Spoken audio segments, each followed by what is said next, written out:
Remember 2023? We were all obsessed with talking to chatbots. We'd ask ChatGPT to write us an email or summarize a PDF, and at the time, it really felt like magic. But it's now 2026, and that honeymoon is definitely over. Businesses are no longer playing with AI, they're being rebuilt by it. Today, if you are running a business and not using AI, you aren't just behind, you're basically running that business with both of your hands tied behind your back. The biggest shift this year has definitely been the birth of the agent. In 2023, you gave AI a task. In 2026, you give AI a goal. These agents don't just write emails, they resolve them. For example, a customer service AI agent in 2026 can now detect a shipment delay, calculate that financial impact, automatically offer the customer a predetermined discount, and update the inventory, all without a human ever touching a keyboard. But here is the reality check. Reports indicate that about 40% of these agentic projects fail. Why?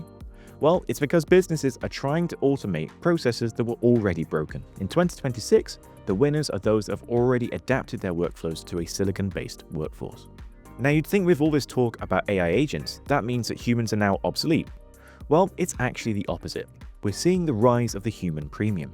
As AI floods the internet with content, and some reports are saying that over 90% of online info is now AI generated or assisted, well, that means that human trust has now become the world's most expensive commodity. Sales roles have shifted.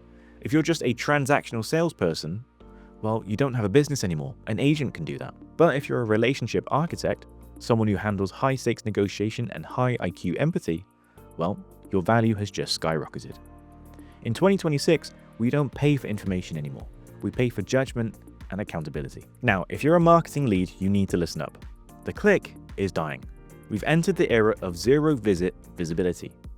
Today, AI overviews account for nearly 30% of all search results. Instead of a user clicking your link, the AI simply summarizes your content and then stays on the search page. So with all that in mind, how do businesses that rely on SEO survive? Well, now the game is all about appearing in those AI summaries. And the key to that is making sure that you are present in all of the places AI is looking.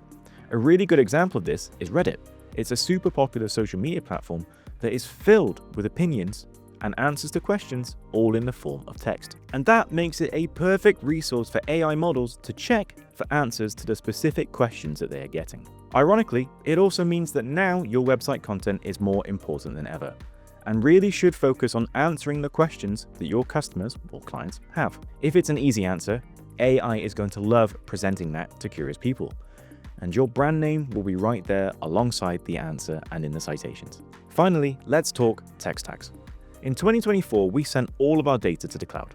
What that actually meant was that we were sending all of our data to just a few companies, Microsoft, Google, Amazon, and OpenAI being the key few. In 2026, especially for those in Europe, recent geopolitical events has shown this is no longer a good idea. The trend for 2026 is digital sovereignty. Companies are moving their data back to local servers or sovereign clouds to regain oversight of their data, to comply with acts like the EU AI Act, and to reduce the risk of geopolitical events impacting the stability of their services. After all, if you're an EU company and you have all of your services with Microsoft and they go down, just like they did last year, well, that's going to cause some problems for you. So 2026 is the year we stopped asking what AI can do and need to start asking what AI should do. The competitive advantage this year isn't about who has the fastest model, it's about orchestration. It's about how well you can manage a team of humans and agents all working in sync. The hard hat phase of AI is here, and it's time to get to work. If you found this breakdown helpful, make sure to follow us and let me know in the comments. Have you started using AI agents in your workflow yet? Thanks for watching, and we'll see you in the next one.